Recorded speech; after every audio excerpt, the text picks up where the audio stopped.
Hi everybody! So tonight, for our cooking episode, we're going to cook a steak with twice baked potatoes, steamed vegetables, and yeah.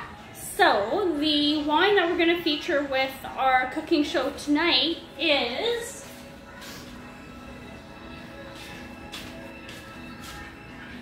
from a you can see it there. A winery in the BC interior called Indigenous, and the name of this one is He Telkin, and it's their 2019, and it is really delicious. We had the opportunity to visit this winery in the summer, back when you could do those things. And we got to sample this wine along with some of their other wines, and their whole line of wines is just amazing. So check it out. It's by a winery called Indigenous, and we actually managed to get this bottle in a Save On Foods grocery store. So can be a little bit tricky to find this one, but yeah. So Save On Foods had this treat for us for tonight.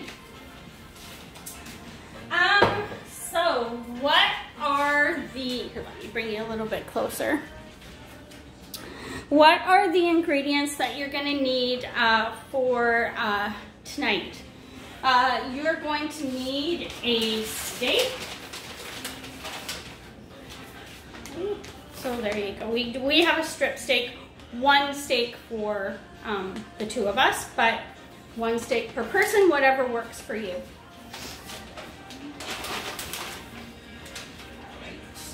I'm gonna steam the vegetables in our vegetable steamer, but whatever works for you. Our trusty Costco cooking spray, because we are cooking the steak inside. It works best on the type of grill that we're going to use to cook the steak indoors. And for the steamed vegetables, I'm just using broccoli, cauliflower, and peppers. Okay, so you can see there. You can see the size of chunks that I cut them into. I have never steamed peppers before. So this will be a first. My understanding is that when you're steaming them, these should go in after the other vegetables, so that's what we're gonna do.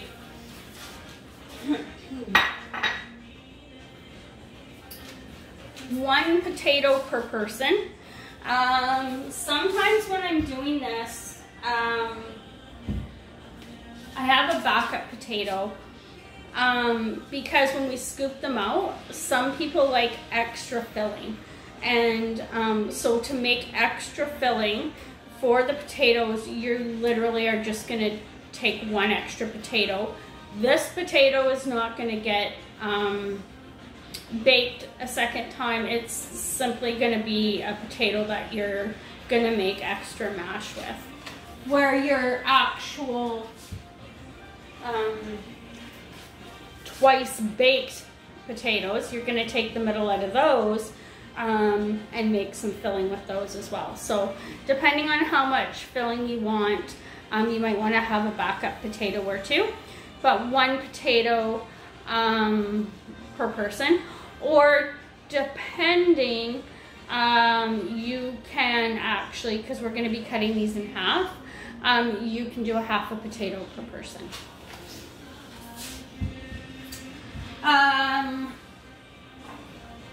Butter.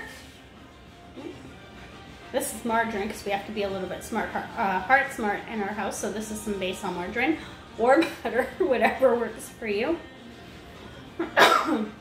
And some cream. This is just 18% coffee cream or milk or whatever you would add to your mashed potatoes.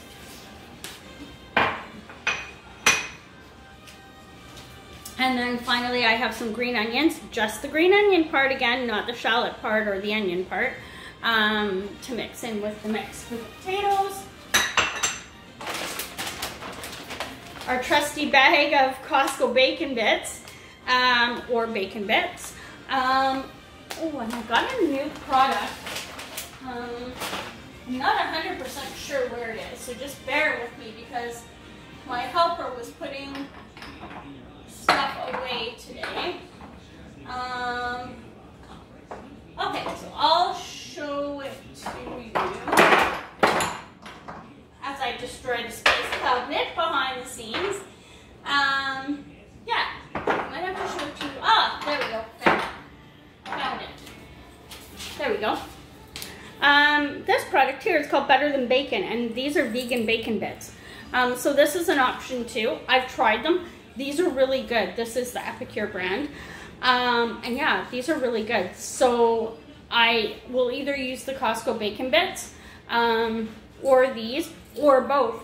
This is more of a product you would sprinkle on top, where the Costco bacon bits are more of a product that would go actually in the filling.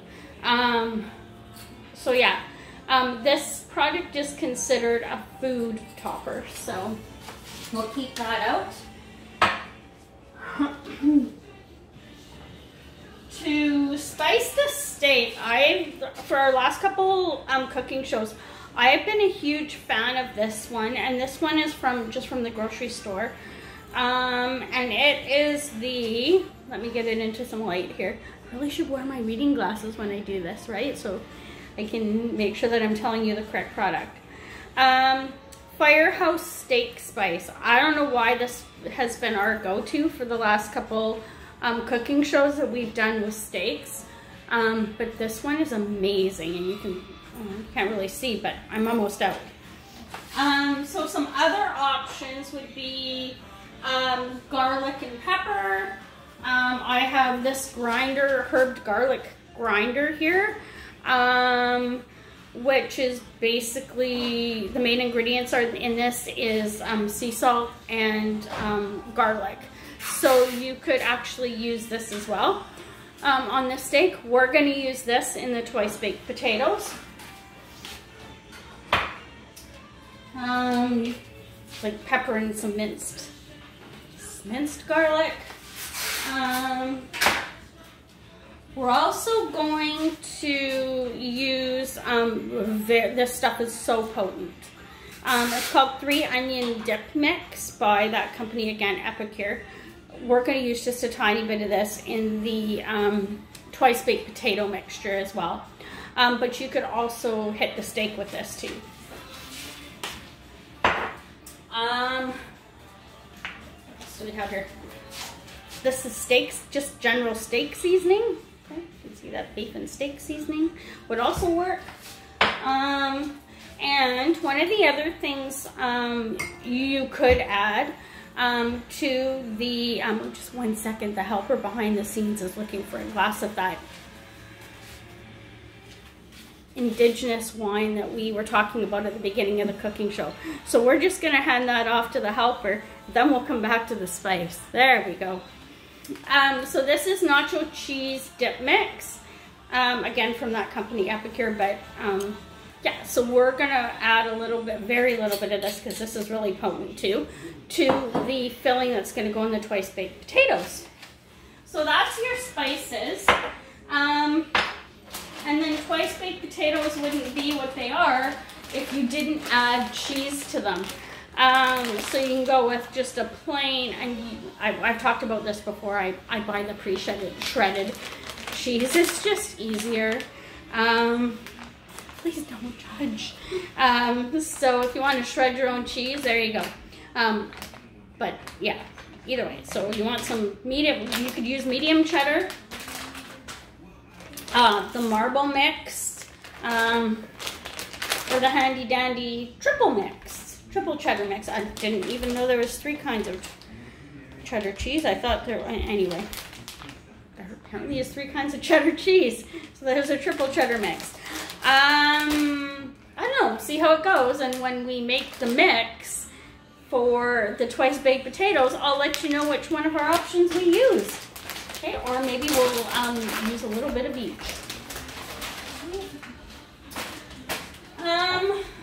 And then you're gonna want tongs to cook the to flip the steak, obviously on the grill that you're going to use, or in the frying pan, or if you're going to cook it on the grill outside, and a potato masher to make the mix. Now, one thing you can do when you make the mix for the twice baked potatoes, you can use a stand mixer or a hand mixer. Oh, the Chihuahuas are very excited. We're expecting the farm that we give our green waste greens to come and pick up this week's batch of greens for the farm animals. So that's what that is. But yeah, so back to the potato masher. So a potato masher, or like I said, a stand mixer will work great too, or a hand mixer will also work. I'm gonna get things started, and I'm gonna set the oven up to preheat because it's got our handy dandy oven tray, stove tray on top of it. So we have to take that off when we're gonna use the oven, just because that's not a great thing to do, to preheat the oven and use the oven with that on top of it. But as we've talked about before, that turns into some great extra prep space when we put it over top of the sink. And you can go over to our Facebook page, B&J Creations, and see the ones that we've made in the past, or if you want, you can order one yourself too. So let's take a quick break, and then I'll be right back, and we will get started with the potatoes. When I do this, I preheat the oven, and I generally start the potatoes before the steak, just because that part's probably going to take a little bit longer. And then while we're cooking the steak and the potatoes, that's when I start steaming the vegetables. Okay, so we'll be right back. Okay, and we're back, everybody. So one thing I forgot to tell you that would really be helpful for you is one of these. This is known as a melon baller, and it would really help you to scoop out the potato for the filling. So how did I start off with the potatoes? I put them, well, gone now, but you can see in the microwave there in the back. There we go, in the background. There is silicone steamers that company I've mentioned a couple times, Epicure, sells, and you can put the potato in it for about 6 minutes with a couple drops of water, maybe like a tablespoon of water or so, and that will steam the potato. So the other option is to take a bowl, not metal, but like something like this, and fill it about yay high with water, enough to just cover the top of the potato. You can pop that in the microwave, and that will give you the same effect as using the steamer thing that you can see is in the background cooking our second potato. So I would start off with about 3.5 to 4 minutes in your microwave, and then check it, and then do it more if you need to. It should be soft enough to scoop and mash. So that's the key here, or goal, when you are cooking the potato the first time around. Put the bowl back. Actually, I'll leave the bowl out because we're going to need it. I'm just going to pop it over here. Okay. So a little bit, tonight's show is a little bit tricky because there's a lot of moving parts. So what I did with, there's the potato. What I did with the potato is I cut it in half. The next step is going to be to scoop out some of the filling. Now, the other version of doing this is to make potato skins, which we'll do in a completely different video, but you would do the same process to make potato skins.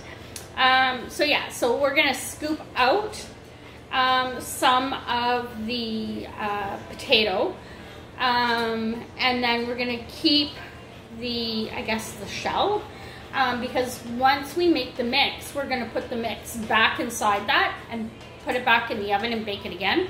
And that's the twice baked part. So I'm gonna put that aside for a second. I also started our steaks. If I can turn you over a little bit. There you go. And you can see the steamer in the background too. So I started the steaks. I preheated the oven 400 degrees. I had to think about that for a second there. Yeah, 400 degrees. So that once we have the filling made and we restuff the potatoes, we can pop those in the oven while the steak is still cooking. Notice I haven't started steaming the vegetables yet. I'll do that once I pop the potatoes back in the oven. So it's going to be a little bit tricky for me to show you how to scoop the potatoes. We'll give it a whirl. So one of the things I'm going to do is I'm going to drag my extra workspace across the sink there. And that out of the way. Wine. Another bowl. Okay. There you go. Oh. There you go. Alright. I don't know how the candle ended up on the windowsill. I don't ask questions when things don't get put in the proper place. I just... Okay. Alright.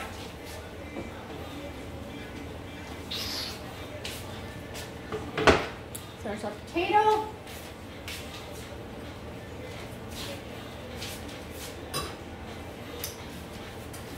So one of the things I'm going to do in the bowl before we start this is I'm going to put all our ingredients in there. Well, I have been washing my hands in between here, by the way.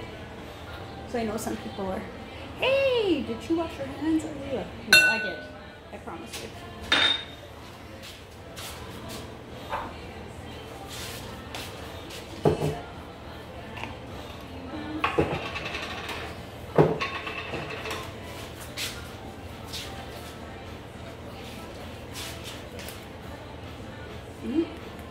A little bit hard to get the, oh, there we go.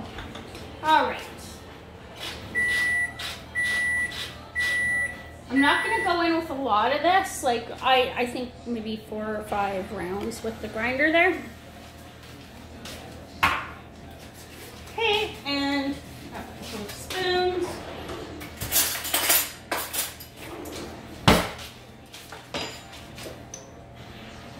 Which one is this? Oh, this is the 3 onion. Okay, that is literally all I'm going to use to do this because this stuff is super strong. The alternative to this stuff would be onion soup mix. Oopsies. I know, I'm obsessed with cleaning as I go here. Okay, you don't have to use this, and I'm a little bit of 2 minds about using it. It'll just give it a little bit of an extra cheesy flavor, but it'll also give it a little bit of a kick. I feel like this is more of maybe like a Mexican dish type spice rather than what we're gonna do, but it smells so good. So we're just like, yeah, just like that much.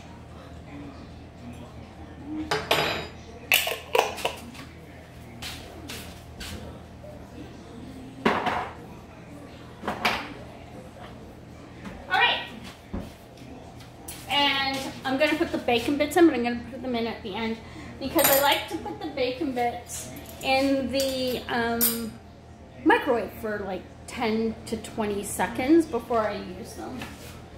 Where did I put mine? There we go. All right, so let's give this a whirl. You want to, it's okay to let these cool off a little bit. In fact, you should, so that you can handle them just like this. So you want to get your bowl nice and close. And the reason why the melon baller works is because it just allows you to, I think the edges of the spoon are a little bit sharp, so it makes the scooping a little bit easier. So,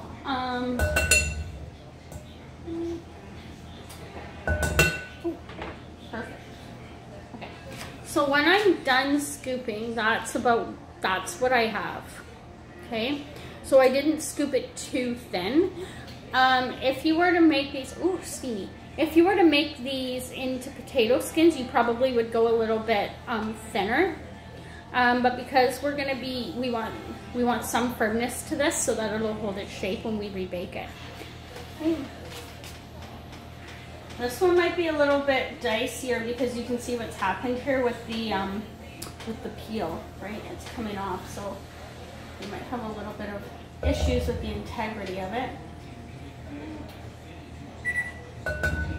And just, yeah, be gentle with the potato. Don't be overly aggressive, because you don't want to rip it or tear it and then have to do it all over again.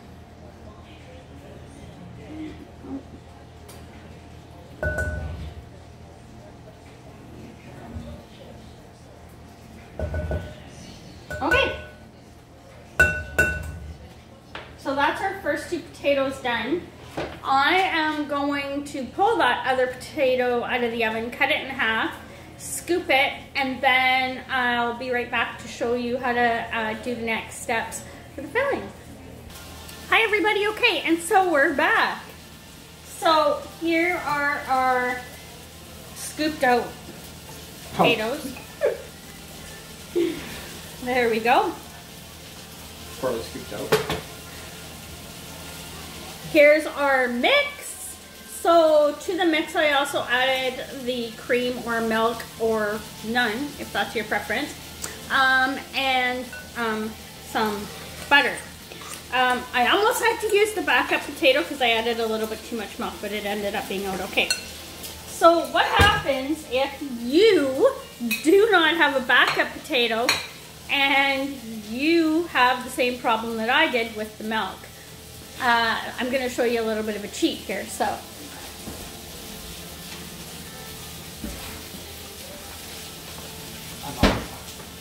mashed potatoes in a box. Yeah, if you added too much milk like I did and you need a quick emergency fix, there you go. I have these on hand for a couple different reasons.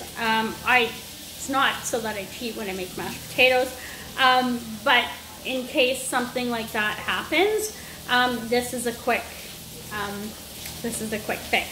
So you would just use a little bit, mix it, add a little bit more, mix it until you get the consistency that you want. Yeah, so boxed mashed potatoes come in handy sometimes. All right, let's give our steaks a bit of a flip here on the grill. These steaks that we got were super thick. So, or steak that we cut into 2. Were super thick.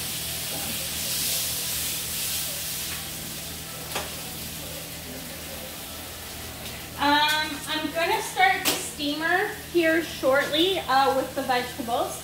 Cheers, everybody. To making it this far.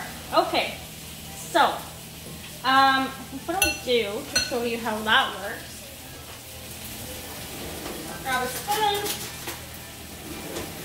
Again, feel free to get right in there with your hands. Now the key here is to not put too much mix in each one because you need enough mix for all of them. I didn't use the backup potato or anything else, so I just used whatever potato I scooped out. We got one, or we ended up actually with one that doesn't look quite so pretty, so we'll try to work with that one. So when you're putting the filling in, make sure that you press it down because you want it to be in there quite firmly. Some people put it in the mix. They make it a little less thick and they put it in an icing bag and then pipe it out of an icing bag. And that's how you get the cool little pattern, or I guess pattern. But honestly, I'm just using a spoon in my hands. I actually ended up, I got a really good consistency with the steamed potatoes, and I ended up using a fork rather than the potato masher, so that worked out really well as well. Okay, I'm probably just gonna actually honestly get right in there with my hands. Okay. If you can make balls like this with it, you've got the perfect consistency. Too much for that one. When you pack it down, the potato's gonna push out a little bit or spread out a little bit. That's totally fine.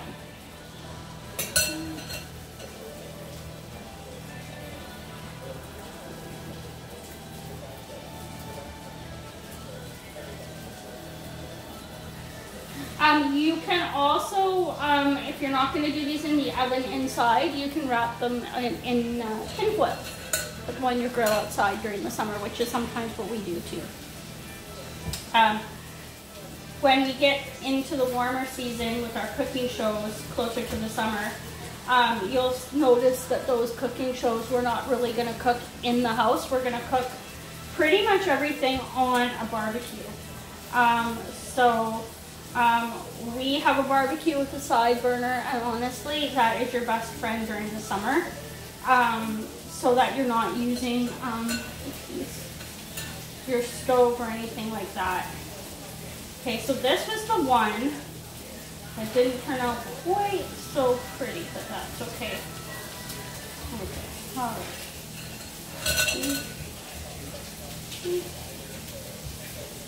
All right.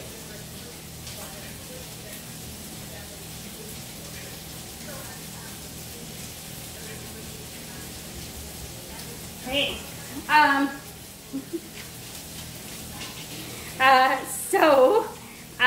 Yeah, I'm gonna give my hands a quick wash, and we'll be right back, and I'll show you what they look like after they've been packed, and we're ready to put the cheese on them to pop them in the oven. Hi everybody, okay, and so we're back. I don't know if you can see here, slide out of the way. We're on the last steps of our twice baked potatoes. So this is what they look like once you have them all filled up. I can't wait to get a better setup here for our cooking shows. But there you go. So that's what they look like when they're stuffed. Again, pack it quite tightly. And so I used all of the stuffing that we made. I just spread it out amongst the 4 shells that we had ended up having. Okay, so I'm just gonna... and I went with the marble cheese. So you're just gonna, and you might want to pack it down again a little bit tightly on top. And now, of course, there's many versions of twice baked potatoes, right? So one of the other things that you can do, if you want to sneak some vegetables in, is you can blanch or steam really well. I mean, really well. You want it to be super soft. Some broccoli. And then you can mix the broccoli in the filling as well. You can add the bacon or leave the bacon out. That's entirely up to you. Yeah. So that's just, you know, I mean, what we did tonight was just one recommended way of spicing up the filling. You can go with just a straight up salt and pepper filling too, right? But where's the fun in that?